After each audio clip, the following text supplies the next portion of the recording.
Bize deprem anından biraz bahseder misin? Biz burada öleceğiz. O yüzden dua edelim dedim. Çıkamayacağız. Çok fazla dua ettik. Sarıldık birbirimize. Yani annem ağlıyor. Babam konuşamıyor o anda. En etkilendiğin olay hangisi oldu? Depremin ikinci günüydü. Dışarıdaki acı tablo çok kötüydü. Bir yolda giderken bir annenin feryatlarını duyduk. Hani sizden sadece ne olur çocuğuma süt istiyorum diyordu. Sadece birazcık süt. Donarak ölen birisi oldu mu? Donarak ölen çok fazla kişi oldu. Enkazdan gelenler arasında yakınların gelecek diye endişe duydun mu hiç? İkinci depremde ailem evdeydi ve uzun bir süre haber alamadığım zaman belki kapıdan giren o olacak, belki onlar olacak. Çünkü bir haber alıp ulaşamıyorsun zaten. Açıkçası morga inip baktığımızda oluyordu. O arkadaşımızın annesi ve babası maalesef yanında vefat etmiş. Bu yüzden oradan çıkmak istemediğini belirtmiş. Yaklaşık 24 saat sonra gittiklerinde maalesef o arkadaşın orada soğuktan donarak vefat ettiğini öğrenmişler. Hala kendini enkaz altında hissedip üzerimdeki sehpaları kaldırın, beni kurtarın diye bağırmaya başladı. Annesine babasına sesleniyordu. Hep rüyalarıma giriyordu ve o çığlıkla uyanıyordu. Tahmini kaç tane eks verdiniz? Yetişemedik. Hani enkaz altında kalanların çığlık seslerini duya duya, işite işite onların soğuktan donarak ölmelerine şahitlik ettik.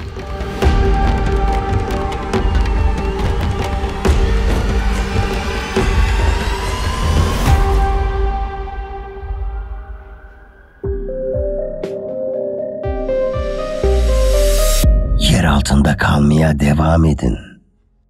Evet efendim, yer altına hoş geldiniz tekrardan. Ben Deniz Muhammed Bahçecik. Bu hafta deprem bölgesinde Malatya'da görev yapmış, daha öncesinde tanımış olduğunuz Furkan Doğan'la birlikteyiz. Hoş geldin. Merhabalar, hoş buldum. Öncelikle deprem gününde ne yaşadın bunu öğrenmek istiyoruz ama çok kısa kendinden bahseder misin? Ben Furkan Doğan, 27 yaşındayım, Malatyalıyım. Kahramanmaraş Sütçü İmam Üniversitesi Sağlık Bilimleri Fakültesi hemşirelik mezunuyum. Şu anda Malatya'da İnönü Üniversitesi Turgut Özal Tıp Merkezi'ne yaklaşık 4 yıldır yoğun bakım hemşireliği yapmaktayım. Aynı zamanda şu an Tokat Gazi Osman Paşa Üniversitesi Acil Tıp Hemşireliği Yüksek Lisans Anabilim dalında da yüksek lisans eğitimimi tamamlamaktayım. Bu şekilde. Peki bize deprem anından biraz bahseder misin? Hiçbir zaman ne benim unutabileceğim ne de ülkemizin unutabileceği bir zaman. Yani yaklaşık 50 küsür gün geçti ama hala o an aklımda. Yani saat 4 küsür sıraları zaten 4:17 gibi gerçekleşmişti. İlk anda ufak bir sarsıntı hissettik. Tabii Malatya bir deprem bölgesi olduğu için özellikle Elazığ depreminden sonra bu tür sarsıntılarla çok fazla karşı karşıya kalıyorduk ama bu seferki bambaşkaydı. Sallantı durmayınca hemen evde annem ve babam kaldı, odaya koştum ve çok fazla şiddetlendi. O kadar fazla şiddetliydi ki camların kapıların çarpması,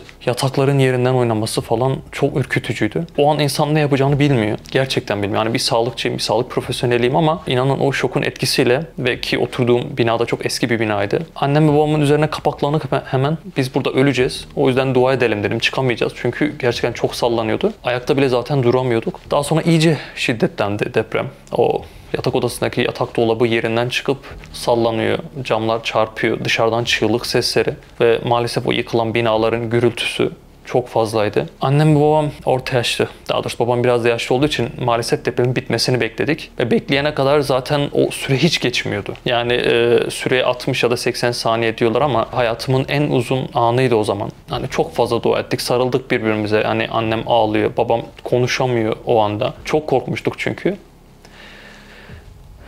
Deprem bittikten sonra hemen zaten biz çıkana kadar herkes çıkmıştı dışarı. Babam biraz rahatsız olduğu için maalesef çok yavaş ilerlemek zorunda kaldı. Hani en azından hava çok soğuktu dışarıda biliyorum. Bu yüzden hemen hızlıca babamın annemin kabanlarını giydirip hemen ayakkabılarını giydirip telefonumu alıp hızlıca dışarı çıktık. Ve dışarıda o kötü manzarayla karşılaştık zaten. Bu şekildeydi ilk geceyle ilgili fikirlerim. Dışarı çıktığında binaların yıkılmış olduğunu gördün. İçerisinde insanlar sana sesleniyordu. O anda ne hissettin? Yani zaten ilk çıkar çıkmaz o yıkılan binayı ki karşı binamız yıkılmıştı bizim. Yani şok oldum bir an. Hani insan gerçekten o dışarıdaki mahşeri kalabalık, o çığlıklar, ağıtlar, çocuk sesleri falan o kadar ürkütücüydü ki. Çok da soğuktu hava. İnanılmaz derecede kar yağıyordu. Mecburen hemen ailemi en yakın açık alana götürmek durumunda kaldım. Hemen parka bırakıp enkaza koştum. Çünkü ben bir sağlıkçıyım ve o an belki de en çok yardıma ihtiyaç duyulan şey bir sağlıkçının olması. Evet, elimde herhangi bir ekipman falan yoktu ama yani elimden ne gelirse yapmak zorundaydım. Ve hemen enkaza koştum. Enkazdan gelen sesleri duyabiliyorduk. Daha acısı dışarıdaki ağıtları, feryatları. Çünkü ilk depremde bizim mahallede 2 bina yıkıldığı için bütün kalabalık o 2 binaya gelmişti. Yani hızlıca haberler yayıldığı için hemen yakınları gelmiş ve bağırıyorlardı binanın önünde. Kimi evladı için, kimi kardeş için, kimi annesi babası için. Hızlıca enkaza müdahale etmek durumunda kaldık, kalabalık. Çünkü ilk etapta herhangi bir kurtarma ekibi, ambulans vesaire yoktu. Kendi çabalarımızla bir şekilde enkazın üzerine çıkıp molozları atmaya çalıştık. Tuğlaları atıp boşluk oluşturup birilerini çıkarmaya çalıştık. Çaresizlik zordu ama mecburen kenetlenip bir şeyler yapmak durumundaydık. İşin kötü tarafı da sarsıntıların hala devam ediyor olmasıydı. Yani çok fazla sallanıyorduk ama hani her büyük depremden sonra küçük artçı sarsıntıları insan bekliyor. Ama bu sarsıntılar gerçekten çok şiddetliydi. Ama yine de biz elimizden geldiğince oradaki hani kimseyi tanımıyorsun ama orada herkes mecburen müdahale etmek durumunda kalıyor. Konuşarak bir şekilde bir organize etmeye çalıştık kendimizi ve yaralıları kurtarmaya başlamıştık o anda. Çok merak ediyoruz. Depremden bir gün önce, yani depremin olacağı gece nasıldı? O geceyi biraz bahseder misin bize? Aslında çok güzel bir geceydi. Biz arkadaşlarla toplanıp Umre'den gelen bir abimizi ziyarete gitmiştik. Yani çok kalabalıktık. İlk defa bütün arkadaşlar öyle toplanmıştık uzun bir süre sonra. Yani orada çok güzel bir sohbet, muhabbet vardı. Orada yeni tanıştığımız insanlar da oldu ziyarete gelenlerden. İşte hurmalar yedik, zemzemler içtik, dualar aldık. Kabe'de geçen anları dinledik. O mutlulukla ben de geldim ve çok kar yağıyordu zaten. Eve geldiğimde annem ve babam orada, onlara işte zemzem ikram ettim, hurma verdik. Bayağı bir muhabbet ettik. Annem bir anda duygusallaştı. Bizim buralarda bilirsiniz aile büyükleri genelde köyde yaşadığı için annemde bir köy hasreti vardı. Hani sadece ben Malatya'dayım diye yanıma geliyorlardı. Ve ben artık köyümü özledim. Hani burada yalnızım, topraklarımıza gidelim, biz artık yaşlıyız. Öyle bir duygusallaştılar. Babam da hani oğlum artık evlensen mi? Biz de gidelim köyümüze, hani rahat edelim falan dedi. Ben de biraz öfkelendim onlara. Hani çünkü burada yeriniz rahat, iyisiniz. Hani ne eksiğiniz var, bir eksiğimi, kusurumu mu gördünüz diyordum. O şekilde birazcık aslında kırgın uyuduk. Ama çok da uyuyamadık zaten. Birkaç saat sonra o büyük kıyamet yaşayıp hepimiz uyanmak zorunda kaldık. Yani 4-16'ya kadar aslında bizim çok normal bir hayatımız varmış. Fakat 4-17'den sonra bizim hiçbir şeyimizin olmadığını, dünyalık hiçbir şeyin kıymetinin olmadığını gördük. Ve artık bambaşka bir hayatımız var bizim de. Peki hala depremde yakınlarından kötü bir haber aldın mı? Deprem günü çalan her telefon çok acıydı. Gerçekten çok acıydı. Çünkü kime ulaştıysak, ya özellikle Kahramanmaraş'tan, Adıyaman'dan falan çok fazla arkadaşım var. Ki başta da belirttim zaten, Sütçü İmam Üniversitesi mezunuyum. Çok fazla arkadaşım orada. Kime ulaştıysam hep bir acı haber. Kim aradıysam hep bir acı haberdi. Yani birinci derecede herhangi bir akrabamı kaybetmedim ama ölümün bir matematiği yokmuş, bunu öğrendim. Birinci, ikinci ya da üçüncü derece diye. Beraber aynı ekmeği paylaştığınız, aynı evi paylaştığınız insanlar, gençliğinizi geçirdiğiniz o şehir. Yani her şehirde ayrı bir anınız oluyor. Özellikle üniversite yılları biliyorsunuz bir insanın en güzel yıllarıdır. Orada beraber aynı sırayı paylaştığım arkadaşlarımı kaybettim. Hepsini maalesef aileleriyle kaybettik. Hep acı haberler aldık. Hani insan o an kendi birinci akrabasını kaybetmediğine şükür bile edemiyor. Çünkü gerçekten çok üzülüyor. Acıydı o gün. Çok fazla haber aldık. Dediğim gibi ölen her can bizim canımız. Ve her can gerçekten çok apayrı bir acı bıraktı yüreğimize. Rabbim bir daha o günü yaşatmasın.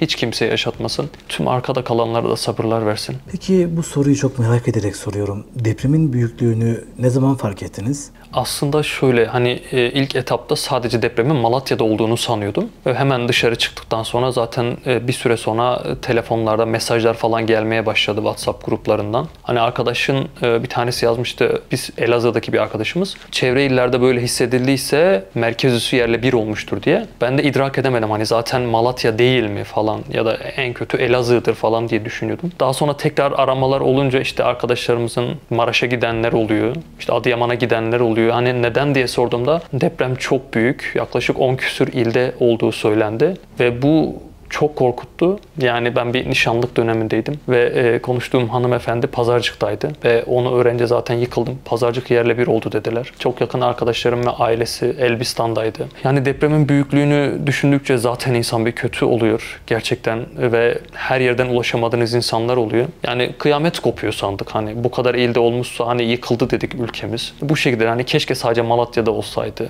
diğer iller etkilenmeseydi diye söyleniyor insan ama sonuçta şu an elden hiçbir şey gelmiyor. Bu şekilde.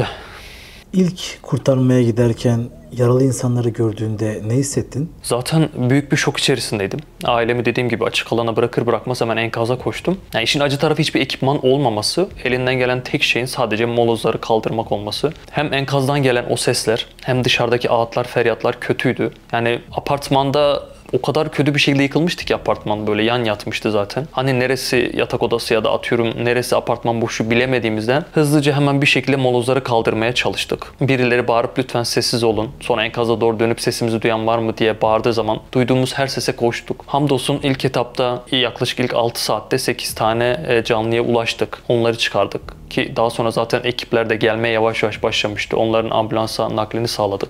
Evet, enkaz altında kalanlar zor durumdaydı ama dışarıdaki tablo çok daha acıydı. Çünkü çok fazla kar yağıyordu, çok fazla yağmur yağıyordu. Yani ben yaklaşık 27 yıllık hayatımda ilk defa Malatya'da bu kadar çok kar yağdığını görmüştüm. Ve millet uykuda olduğu için dışarı çıkan herkes pijama ve terlikleriyle dışarıdaydı. Çocuklar, yaşlılar, engelliler, hastalar, çok acı bir tabloydu. Gerçekten mahşer alanı gibiydi. Yaralılara müdahale ettikten sonra zaten artık çok yorulmuştum ve sırılsıklam olmuştum. Enkazdan aşağı inip biraz dinlenmek istedim. Etrafıma baktığım zaman daha acı bir tablo görünce yani bir şeyler yapmam gerekiyordu. Çünkü gerçekten insanlar çok üşüyordu. O çocukların ağlamaları, anne ayakkabımız yok, anne terlik, anne battaniye demesi, yaşlıların bir köşede tir tir titremesi. Mecburen benim oturduğum ev ayakta olduğu için eve girmek zorunda kaldım. Ve girdim. Yani korkuyordum ama mecburdum, girmek zorundaydım. Elime ilk gelen battaniyeyi, yorganları falan ne bulursam almaya çalışıp hızlıca çıktım. Çünkü gerçekten hala sallanıyordu bina. Üzerimde bir kamuflaj mont vardı o zaman ve sanırım beni askeri bir personel sanmışlardı. O yüzden elimde battaniyeleri görünce hızlıca koşmaya başladılar. İlk etapta hemen ilk gördüklerime verdim ama yetmedi. Tekrar derken yaklaşık 4 kez eve girip çıkmak zorunda kaldım. Dördüncüde artık komşu fark etti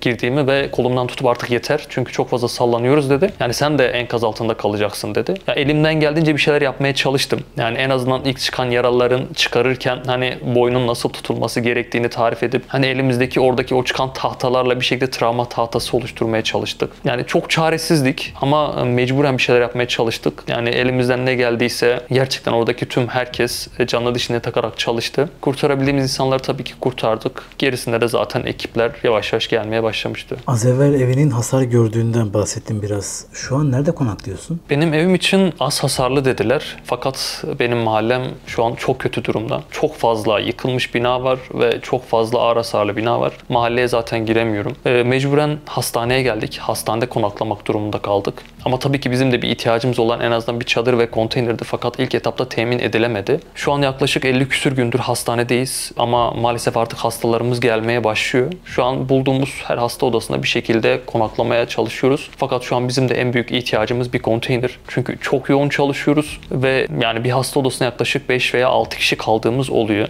Şimdilik bu şekilde idare ediyoruz ama umarım kısa zamanda, tez zamanda çözülür bu konteyner sorunu. Çünkü aksi takdirde gerçekten biz de çok zorlanacağız. Bölgede sevdiklerinizin durumu hakkında bilgi almadan çalışmak zorunda kaldınız mı? Aslında evet. Dediğim gibi depremin merkezi Pazarcık'ta nişanlanacağım insan yani kız arkadaşım oradaydı ve ona ulaşamadım. Yani ilk etapta zaten annem babam yanımdaydı, abim vardı, onları aradım. Herkes iyi ama kız arkadaşıma bir türlü ulaşamadım. Çok fazla arsız sarsıntı oluyordu. Kime ulaştıysam Pazarcık yerle bir oldu. Kahramanmaraş çok kötü, Adıyaman çok kötü diye haberler geliyordu. Allah'tan umut kesilmez diye içimde bir umut vardı ama bir insanın sevdiğini beklemesi gerçekten çok kötü bir şey. Bir haber alamamak o anda. Hele ki ikinci depreme kadar ulaşamadım. İkinci depremden sonra artık kendime hani Furkan başın sağ olsun. Yani artık kaybettin zaten ulaşamıyorsun dedim. Artı ikinci depremden önce ailem dışarıdayken yani onlara mecburen eve girin artık dedim. Çünkü daha büyük bir artçı zaten beklemiyorduk ki bu oluşan zaten ikinci depremdi. Onlar da içeri girdikten yaklaşık 1 saat sonra ikinci deprem oldu ve ben ailemi de kaybettiğimi düşündüm. Yani tamamen çaresizce bekledim. Hamdolsun yani saatler sonra hepsine ulaştım ama o arada geçen zaman gerçekten insanın ömründen ömür götürüyor. Yani insan aklını kaybedercesine çok kötü bir an yaşıyor ki hem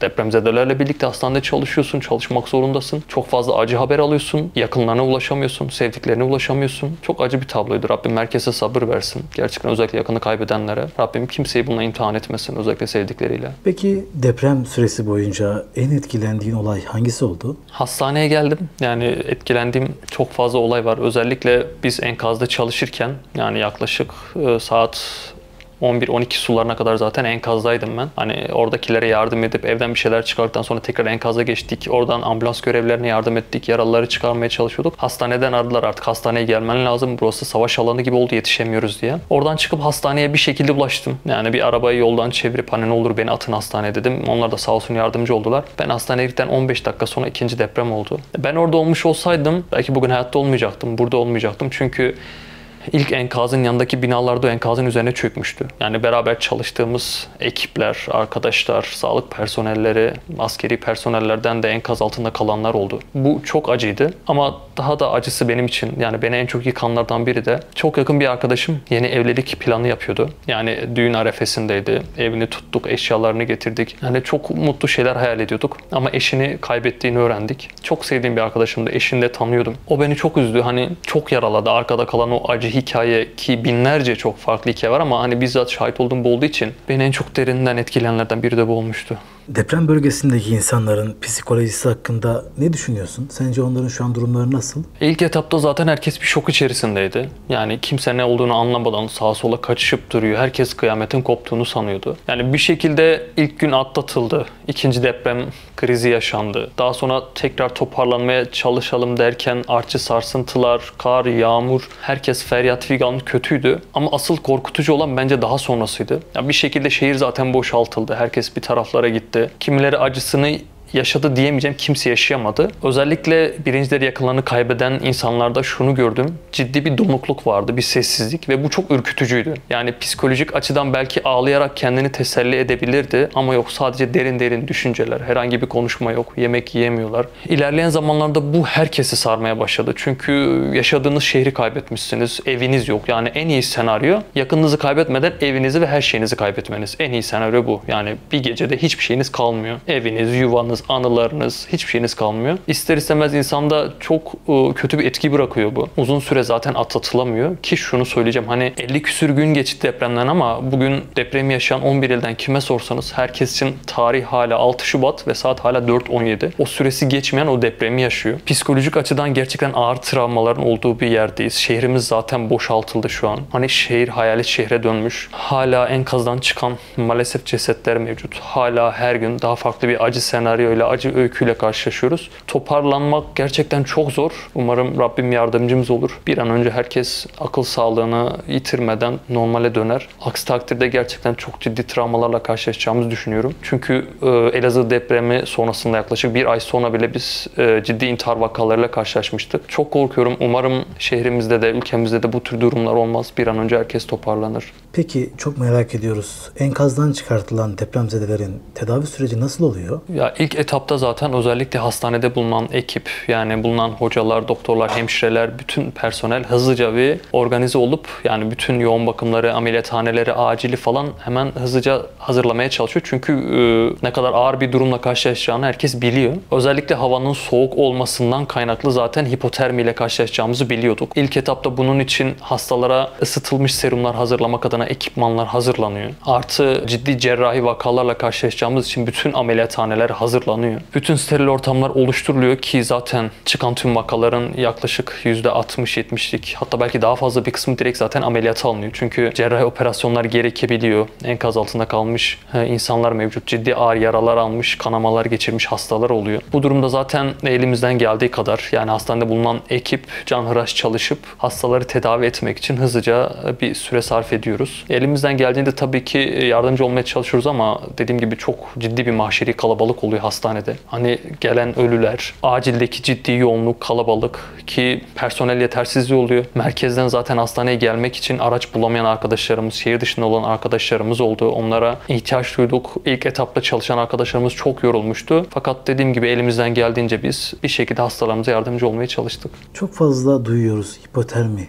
Hipotermi tam olarak ne? Beden ısısının normal standartların altına düşmesi ve bu durum zaten otomatik olarak hastada hem kan akışını yavaşlattığı için maalesef nabzın düşmesini ve hastada oluşan oksijensizlik nedeniyle soğuktan kaynaklı hastada bir donukluk olmasını sağlıyor. Vücut ısısını normale döndüremezsek bütün hayati fonksiyonlar zaten otomatikman geriye gidiyor. Hem depremzedelerin enkaz altında kaldığı o alanlarda oksijensiz kalması, o tozdan kaynaklı nefes alma problemi yaşamaları, bunun üzerine de havanın çok soğuk olmasından dolayı hipotermi dediğimiz durumun yaşanması oluyor. Bu durumda zaten zaten oluşan en acı tablo öldü sanılan kişilerin aslında belli bir müdahaleyle iyileştirilmesi durumunun söz konusu olması. Çünkü duyduk bunu arkadaşlarımdan, bizzat birinci ağızdan işittim. Hani öldü sanılan birinin getirilip morga, daha sonra oradaki ortamın belki sıcaklığından kaynaklı ya da oradaki atıyorum ceset torbasına konulmasından dolayı ortamın birazcık da ısınmasından ötürü hastada bir nabız alınma durumu, bir hareketlenme durumu oluyor. Bizim için de en sıkıntılı durumlardan biri buydu, hipotermiydi. Ama dediğim gibi bunun için de zaten ısıtılmış serumlar, yani bunun için ekipmanlar hazırlamıştık ve hastaları bir an önce ısıtmak için hani çok fazla battaniye, yorgan ne bulursak ya da ısıtıcı ekipmanlarla ısıtıp sıcaklığını normale döndürmek zorundaydık. Elimizden geldiğinde dediğim gibi bunun da üstesinden gelmeye çalıştık. Donarak ölen birisi oldu mu? Donarak ölen çok fazla kişi oldu. İlla ki görmüşsünüzdür haberlerde, sosyal medya videolarında. Yani enkazlara biliyorsunuz ilk etapta maalesef özellikle Adıyaman, Kahramanmaraş ve Hatay gibi illere çok geç gidildi. Yani bu acı bir gerçek, çok acı bir durum ama yetişilemedi. Yani bağıra bağıra ben buradayım diye enkaz altında ölen insanlar oldu, soğuktan donarak. Çok fazla oldu hatta. Ki bence ölümlerin zaten büyük bir kısmı da soğuktan donarak oldu. Bu çok acı ama maalesef gerçek. Yani umarım çok büyük bir ders çıkarmışızdır bundan ve umarım bir daha devletimiz, milletimiz böyle bir acıyla karşı karşıya kalmaz ve kalsa bile yani en azından daha tedbirli olmuş oluruz. Buraya gelen enkaz zedeler arasında böyle hiç umudu olmayan birisine nasıl umut veriyorsunuz? Çok hızlı gelmeye başladı zaten depremzedeler, hızlıca. Yani özellikle merkezdeki ilk yıkılan binalardan gelenler hızlıca dağıtılmaya başladı hastanelere. Bizim bir hemşire yakınımız, yani hemşire arkadaşımızın maalesef evi yıkılıyor ve hepsi göçük altında kalıyor ailenin. Kendisi bir şekilde hamdolsun çıkıyor. Maalesef bir oğlu ve eşi enkaz altında kalıyor ama bir oğlu çıkıyor çok şükür. Bizi aradı. Yani son nefesimi size gönderiyorum dedi. Yani sözün acısını zaten tarif edemem. Çünkü her şeyini kaybetmiş. Evini, yuvasını, eşini, diğer oğlunu. Sadece bir çocuğu kalmış. Onu size gönderiyorum. Ne olur iyi bakın dedi. Hem tanıdığımız biri hem böyle bir acı bir tablo, sırtımızdaki yük 5 kat daha artmıştı zaten. Zaten her gelen depremzede de çok acı bir öykü yaşıyoruz ama biz elimizden geleni yaptık. Yani özellikle o hemşire ablamız için, oğlu için daha doğrusu elimizden geleni yapıp teselli edip bütün imkanlarımızı seferber ettik. Tüm hemşirelerimiz, hekimlerimiz, tüm sağlık personelimiz gerçekten çok çalıştı bu dönemde. Çok uzun süren mesailer oldu ama en azından o hastamız iyileşerek o ablamıza çok ciddi umut oldu. Aslında hepimize umut oldu. Çünkü çok acı kayıplar yaşadığımız için iyileşen her hastamız bizim için birazcık da olsa teselli oluyordu. Hastanede çalışmalarınız sırasında depreme maruz kaldınız mı hiç? İkinci depreme maalesef hastanede yakalandım zaten. Daha önce bahsettiğim gibi. Yani yaklaşık içerikten 15-20 dakika sonra falandı. Yani bir zaman mefhumu zaten kalmamıştı bizde. Çünkü olayın zaman nasıl geçiyor, olaylar nasıl gelişiyor hiçbir şeyin farkında değil. Hala donuk ve şok halindeydik. Hastalar hızlıca geliyordu. Tam hasta gelirken ikinci depreme yakalandık ve ikinci deprem bence ilkinden çok daha şiddetliydi. Gerçekten çok şiddetliydi. Ve o kadar çok sallanıyordu ki hani hasta yatakları sağa sola duvara çarpıyor. Kendiniz ayakta duramıyorsunuz. O an hastalara bakıyorsunuz, kaçamıyorsunuz. Yani insan o an gerçekten şokta kalıyor. Hani istese de kaçamıyor çünkü arkasında hastaları var. Bu şekilde o acıya da maruz kaldık orada. Ama hamdolsun en azından hastanemiz bir hasar almadı ve bir şekilde biz o durumu idare etmeye çalıştık. Peki bize bu süreçte, yani deprem sürecinde en çaresiz kaldığın andan bahseder misin? Depremin ikinci günüydü. Hani ilk zaten o 24 saatlik durum geçtikten sonra artık birazcık daha sakinleşmişken ki çok yorulmuştuk, artık çalışma mecalimiz kalmamıştı. İkinci ekip gelmişti çalışmaya ve dışarı çıktık. Dışarıdaki acı tablo çok kötüydü. Yani şunu söylüyor herkes, hani giden gitti, kalan kime sığınsın, ne yapsın? Çünkü dışarıda kar yağıyor, hava soğuk, ekmek yok, çadır yok, kalacak yer yok. Yolda giderken bir annenin feryatlarını duyduk. Hani sizden sadece ne olur çocuğuma süt istiyorum diyordu. Sadece birazcık süt. Ve bu anne gibi binlerce anne vardı. Ve bütün herkes bir şekilde bir benzine ulaşmaya çalışıyordu. Araçlarda benzini biten insanlar soğuktan titriyorlardı köşede. Yaşlılar, engelliler hep yol kenarlarındaydı. Yani o an keşke çok fazla hızlı davranılıp bir şekilde konaklayacak yerler temin edilseydi ama dediğim gibi o acı tabloyu asla unutamıyorum. Tüm ailesini kaybetmiş birisiyle karşılaştın mı hiç? Maalesef. Hatta çok fazla vakamız oldu bu şekilde. Genç bir arkadaşımız gelmişti. Genç bir hanımefendi. Hani zaten enkazdan çıkmış, kendinde değil ama şükür yani toparlamaya çalışıyordu. Yani uyanır uyanmaz zaten direkt ailesini soruyor ve kimseye ulaşamamıştık zaten. Çok saatler sonra bir yanlış hatırlamıyorsam kuzeni gelmişti ve annesini, babasını, tüm kardeşlerini kaybetti. Bu evden sadece bu kızımızı sağ çıkardık demişti. Yani annesini soruyor, babasını soruyor. Hani beni artık götürün, onlar nasıl, onlar nerede diyor. Bir şekilde teselli etmeye çalışıp açıkçası yalan söylüyorduk. Hani annen iyi, baban iyi, bak onlar yukarıdalar, sen de oraya çıkaracağız diye. Daha sonra hamile bir ablamız gelmişti. O da maalesef eşini ve diğer çocuklarını kaybetmişti. Hiçbir şeyin farkında değildi. O da ısrarla çocuklarını soruyordu, eşini soruyordu. Onu da bir şekilde teselli etmeye çalıştık ama bir süre sonra maalesef doğruları açıklamak zorunda kalıyor insan. Psikiyatri eşliğinde orada bir şekilde söyledik ama tabii ki o acı durum karşısında çok çaresiz kalmışlardı. Hani hem evleri yok, hem kimseleri kalmamış. Yapayalnız. Rabbim yar ve yardımcılar olsun hepsinin. Bir de bununla birlikte beni etkileyen çok farklı bir olay var. Yani özellikle sahada görevli olan çok fazla sağlıkçı, hemşire arkadaşım vardı ve onlarla biz irtibat halindeydik. Yani sadece Malatya için demiyorum. Hani Elbistan, Pazarcık, Maraş, Adıyaman gibi. Elbistan'dan arkadaşımın ağzından duyduğum çok acı bir öykü vardı. Beni gerçekten çok derinden zedeleyen. Yıkılmış bir binanın enkazına ulaşıyorlar arkadaşlarımız ve orada bir ses geldiğini fark ediyorlar. Bir boşluk oluşturup orada genç bir kardeşimize ulaşıyorlar. Ve çok kötü bir yerde olduğu için arkadaşımız hani oraya daha fazla ilerleyemiyoruz.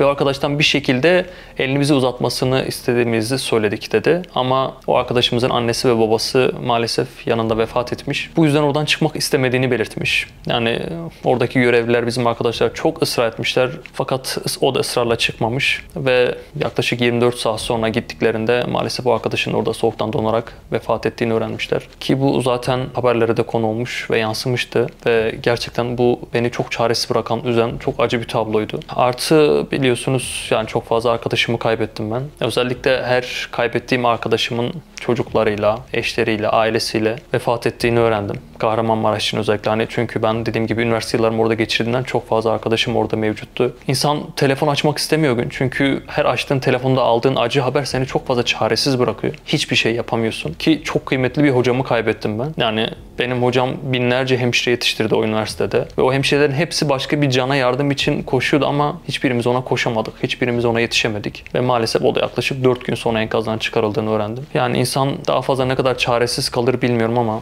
hani Rabbim beterinden korusun. Gerçekten çok acı bir durumdu. Enkazdan çıkarılmış ve tedavi sırasında hayatını kaybetmiş birisi oldu mu? Enkazdan çıkan yaralıların zaten büyük bir kısmı çok ciddi sıkıntılar yaşıyordu zaten. Özellikle atıyorum üzerine kolon düşmüş ya da bir uzvu ezilmiş, beyin kanaması geçirmiş. Gelen hastalarımızın büyük bir kısmını maalesef kaybettik zaten. Çünkü yapılan tüm tıbbi müdahaleler, cerrahi müdahalelere maalesef yanıt vermiyordu. Özellikle dediğim gibi hipotermiden kaynaklı, kan kaybından kaynaklı, sıvı kaybından kaynaklı beyinde oluşan ciddi anevrizmalar vardı. Yani bunlara ne kadar müdahale edilse de maalesef geri dönüşü olmadı. Kaybettiğimiz maalesef çok vakamız oldu, evet.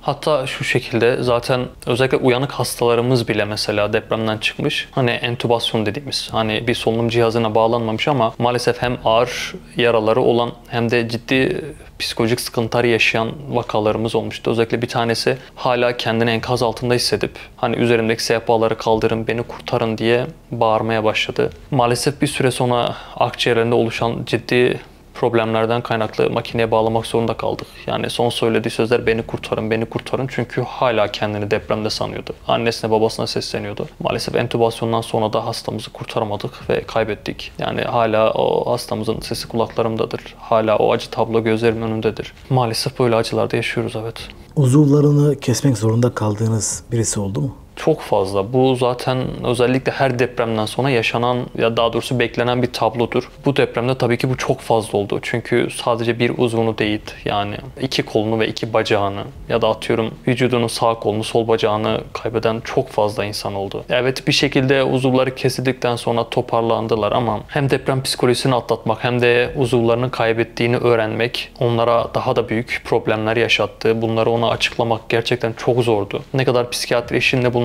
yapsak da maalesef yetersiz kaldığımızı biliyorduk. Ama gerçekten çıkan yaralıların çoğu çok kötü durumdaydı. Hani biz onlar çıktı diye evet çok mutlu olup seviniyorduk ama çok kötü durumda olanlar da vardı maalesef. Enkazdan gelenler arasında yakınların gelecek diye endişe duydun mu hiç? Tabii ki. Çünkü ikinci depremde dediğim gibi ailem evdeydi ve uzun bir süre haber alamadığım zaman yani ister istemez bekliyordum hani. Belki kapıdan giren o olacak, belki onlar olacak. Çünkü bir haber alıp ulaşamıyorsun zaten. Aynı zamanda çok fazla akrabalarımız mevcut. Yani Malatyalı olduğumuz için her mahallede var. Yani çoğuna zaten ulaşamamıştım. Yani mecburen açıkçası morga inip baktığımızda oluyordu. Hani acaba ölenlerden biri yakınım mı? Çünkü ulaşamadığın her telefondan insan bir süre sonra umudunu kesiyor. Hamdolsun dediğim gibi birinci derecede bir akrabam gelmedi ama bu korkuyu yaşamak bile insana yetiyor bir süre. Çünkü zaten çok ağır travmalar yaşadık. Üstüne bir de böyle bir haber almak gerçekten yıkacaktı beni. Ama dediğim gibi yani belki şükretmek bile bilmiyorum, doğru mu? Çünkü gerçekten insan içi el vermiyor. Çok fazla can kaybetmişken evet benim hiçbir canım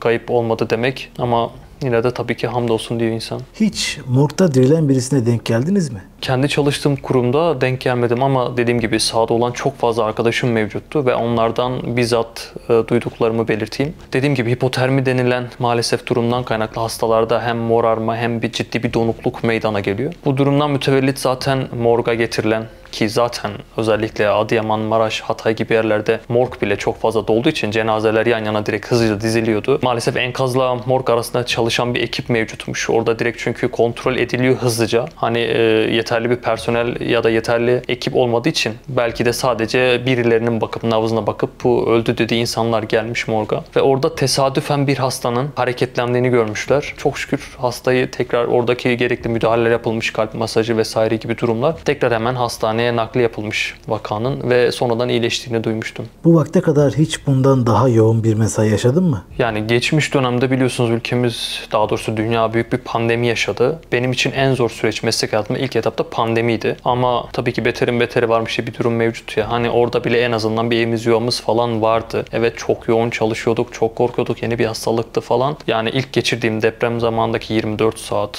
hatta belki geçirdiğim ilk hafta gerçekten çok yoğundu. Çünkü yani depremden, evden kaçarak gelmişsiniz. Üzerinizde sadece pijamalarınız mevcut. Bir montunuz var. Hastaneye geliyorsunuz. Su sıkıntınız, yiyecek sıkıntınız mevcut. Ekipman eksikliğiniz mevcut. Hızlıca hastalara müdahale ediyorsunuz. Ve gerçekten suyun kıymetini, yani bir duş almanın kıymetini orada anladım ben. Hem çok yoğun çalışıyoruz. Hiç oturmadan, hiç uyumadan. Hem de bizi bu tür durumlar engelliyor. Çünkü ben orada çalışırken, hastaya tedavi uygularken mecburen hastayı en büyük sıkıntı olan enfeksiyonlardan korumam lazım. Çünkü çok açık yaralar geliyordu. Ama hem giyecek formam mevcut değil, hem kıyafetim yok. Bu yüzden bir şekilde kendimizi korumak için çok fazla kendimize tedbir almaya çalıştık. Fakat tabii ki yetersiz kaldı. Bu yüzden o yaşadığım mesai gerçekten çok kötüydü. Çünkü acı tarafı zaten travma yaşıyorsunuz. Aldığınız acı haberler, yaşadığınız stres, yani yıkılan bir hayatınız mevcut. Buna rağmen dik durmak zorunda ve buna rağmen hastalarınıza bakmak zorundasınız. Ki üst üste yaşanan artçılar zaten mevcut. Ama bir şekilde Rabbim güç kuvvet veriyor hamdolsun. Hani elimizden geldiğince hastalarımıza karşı dik durup onlara yardımcı olmaya çalışıyoruz. Kendi psikolojimiz zaten alt üstken bu şekilde hastalarımızın psikolojisini düzeltmeye çalışıyoruz. Bunda da çok zorlandık. Fakat dediğim gibi illaki eksik yanlarımız oldu ama biz elimizden geldiğini yapmaya çalıştık. Burada zaten tüm ekip arkadaşlarıma, hatta tüm sağlıkçılara büyük bir teşekkür ediyorum. Gerçekten herkes kendi canından geçip kendi ailesinden bile haber almadan hastalarına koştu. Elimizden geldiğini yaptık. Eksiklerimiz illaki oldu ama dediğim gibi umarım yanlış yapmamışızdır bir şeyleri. Olanlardan sonra hiç rüya gördün mü? Yani yaşanılan ilk günden sonra zaten uzun bir süre insan doğru düzgün uyku uyuyamıyor. Çünkü aslında gözünüzü kapattığınız her an o saniyeler aklınıza geliyor. 6 Şubat saat 4.17 bu ev sallanıyor. Üstüne o yıkılan binaları görüyorsunuz. O çığlık sesleri kulağınızda, çıkan yaralıları görüyorsunuz. Ama benim için daha acısı şu olmuştu. Hani dediğim gibi Kahramanmaraş'ta çok sevdiğim bir hocamı kaybetmiştim. Bahsettiğim gibi hani çok fazla öğrenci yetiştirdi. Biz öğrencileri olarak herkes yetiştik ama onu yetişemedik. Sanki o hocamı enkaz altında görüyorum, onun çığlıklarını duyuyorum gibi oluyordu hep. Hep rüyalarıma giriyordu ve o çığlıkla uyanıyordum. Bunu unutamıyorum ki dediğim gibi zaten 50 küsür günlük süre geçmiş. Hala uyku uyumakta çok ciddi sıkıntılar yaşıyoruz. Bunun en temel sebebi o anki psikoloji. Primer ya da sekonder sebepler olarak bakarsak da zaten artçı sarsıntılar. Çünkü gerçekten çok sallanıyoruz ve psikolojimiz gerçekten alt üst. Bu durumda zaten oluşan kabuslar, halüsinasyon gibi durumlar oluyor. Yani kaybettiğin bir arkadaşını sanki gerçekte görüyormuşsun gibi oluyor. Çünkü onunla yaşadığın anlar bir anda gözünün önüne geliyor. Ve insan gerçekten akıl sağlığını kaybedecekmiş gibi oluyor ve korkuyor. Uykuyla uyanıklık arasında bir durum mevcut. Bunu özellikle deprem zamanı çok yaşadım. Ve yaşayanlara da bizzat işittim, onlardan da bu durumu, arkadaşlarımdan da. Herkesteki psikolojik travmalar apayrı şekilde ortaya çıkıyordu. Bendeki de dediğim gibi hem o kabuslar, rüyalar ya da uykuda uyanıklar arasındaki durum olarak tecelli etmişti. Depremden sonra hayatında ne gibi değişiklik yapmayı tercih ediyorsun? Aslında şöyle, yani dediğim gibi 6 Şubat saat 4.16'da benim çok güzel bir hayatım varmış. Yani oturduğum ev eskiydi, belki maddi durumum çok iyi değildi ama en azından annem babam yanımdaydı, sıcak bir yuvam vardı. Ama 6.17'de hiçbir şeyimiz kalmadı. Yani hiçbir şeyin de önemi yokmuş, bunu anladım ben. Ufacık şeylerin çok önemi, büyük şeylerin hiçbir önemi yokmuş. Çünkü insan o an bir çorap arıyor, yani bir kazak arıyor, bir bardak su, bir parça ekmek. Bunların ne kadar kıymetli olduğunu anlıyor. Yani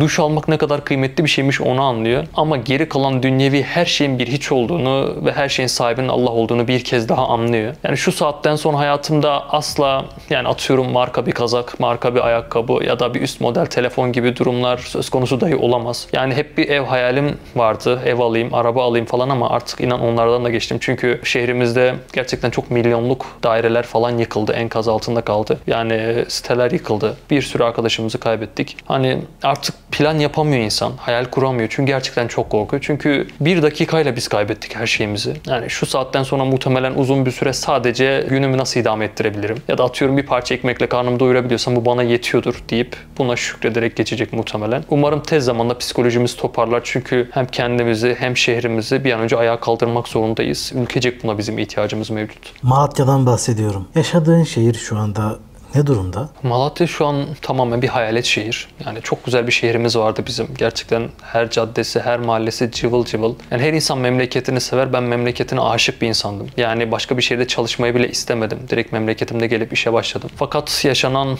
ilk depremden ziyade ikinci depremden sonra çok fazla enkaz oldu. Ve ayakta kalan binaların ciddi bir kısmı da ağır hasarlı olduğu için mecburen herkes şehri terk etmek zorunda kaldı. Yani tam olarak rakam bilmiyorum ama yani 800 küsür bin nüfusa sahip bir şehirde depremden yaklaşık 10 gün sonra bir 50 bin kişinin kaldığı söylenmişti. Muhtemelen onların da birçoğu zaten dışarıdan gelen sağlık çalışanları, arama kurtarma ekipleri ve çadırda kalan insanlardı. Şu an Malatya'daki binaların ayakta durması bazıları için Malatya'da yıkım az gibi görünüyor veya da böyle şekilde gösteriyor ama gerçekten Malatya'da durum çok acı çünkü Malatya'da bir şey kalmadı artık. Tez zamanda toparlar diye umut ediyoruz fakat yani zaten ayaktaki binaların, yani ağır hasarlı binaların yıkılması, o enkazların kalkması, yeni binaların yapılması muhtemelen bir 5 küsur yılı bulacak diye düşünüyorum. Çünkü koca bir şehir ve şu an tamamen hayalete dönmüş durumda. Umarım bir an önce eski günlerine döner Malatya'mız ve diğer deprem geçirmiş olan 10 ilimiz. Tahmini kaç tane eks verdiniz? Yani sayı belirtmek tabii ki mümkün değil ama sayının çok fazla olduğunu biliyorum. Hem kendi hastanemizde, kendi ilimizde hem de çevre illerde. Yani açıklanan belli rakamlar mevcut